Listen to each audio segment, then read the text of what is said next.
గ్రామ పంచాయతీ ఎన్నికల సమరానికి తెలంగాణ రెడీ అవుతోంది. మరి ఈ పోరులో సత్తా చాటేందుకు ప్రతిపక్ష బీఆర్ఎస్ ఎలా సంసిద్ధమవుతోంది?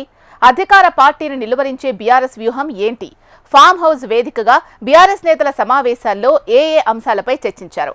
లోకల్ బాడీ ఎన్నికల వార్లో పైచేయి సాధించడానికి నేతలకు బీఆర్ఎస్ అధిష్టానం ఎలాంటి సూచనలు చేసింది? Watch this.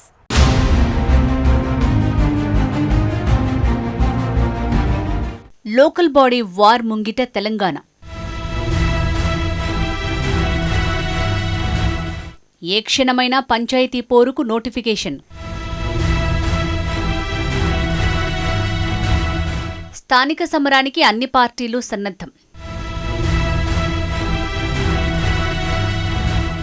బీఆర్ఎస్ వ్యూహమేంటి? మెజారిటీ సీట్లు గెలిచే ప్రణాళికేంటి? ఫామ్ హౌస్ కేంద్రంగా అభ్యర్థుల ఎంపిక కసరత్తు. ఎప్పుడెప్పుడా అని ఎదురు చూస్తున్న స్థానిక సంస్థల సమరానికి సమయం ఆసన్నమైంది.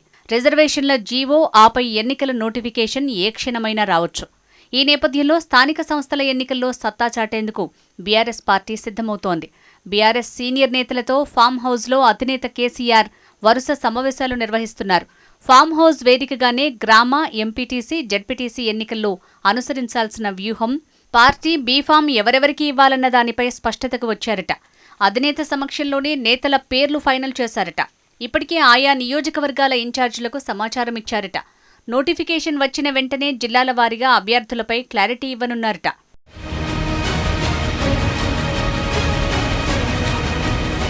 స్థానిక సంస్థల ఎన్నికల నిర్వహణకు ప్రభుత్వం కసరత్తు ప్రారంభించింది. దీంతో కాంగ్రెస్ హడావుడికి ధీటుగా బీఆర్ఎస్ కూడా సమావేశాలు నిర్వహిస్తోంది.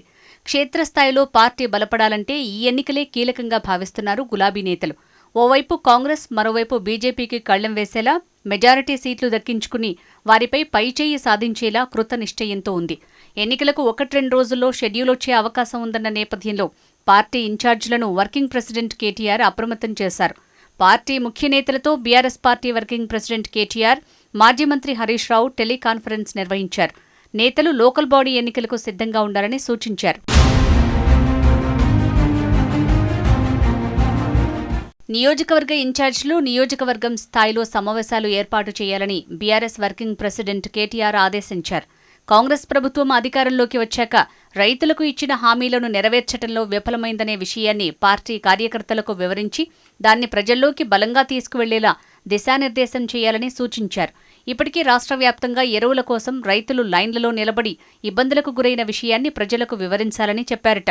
అయినా ప్రభుత్వం నుంచి ఎలాంటి స్పందన లేదని, రైతులకు భరోసా ఇవ్వలేదని అన్నదాతకు అర్థమయ్యేలా చర్చ పెట్టాలని సూచించారట కేటీఆర్.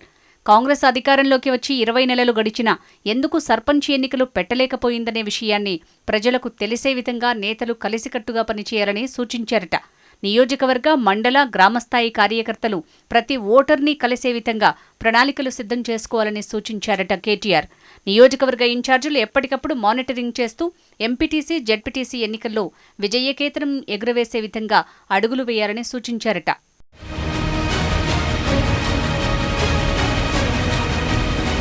ఎన్నికలు ఎప్పుడొచ్చినా ధీటుగా ఎదుర్కొనే విధంగా కార్యకర్తలందరూ అప్రమత్తంగా ఉండాలని కేటీఆర్, హరీష్ రావు ఇద్దరూ పార్టీ నేతలకు పలు సూచనలు చేశారట.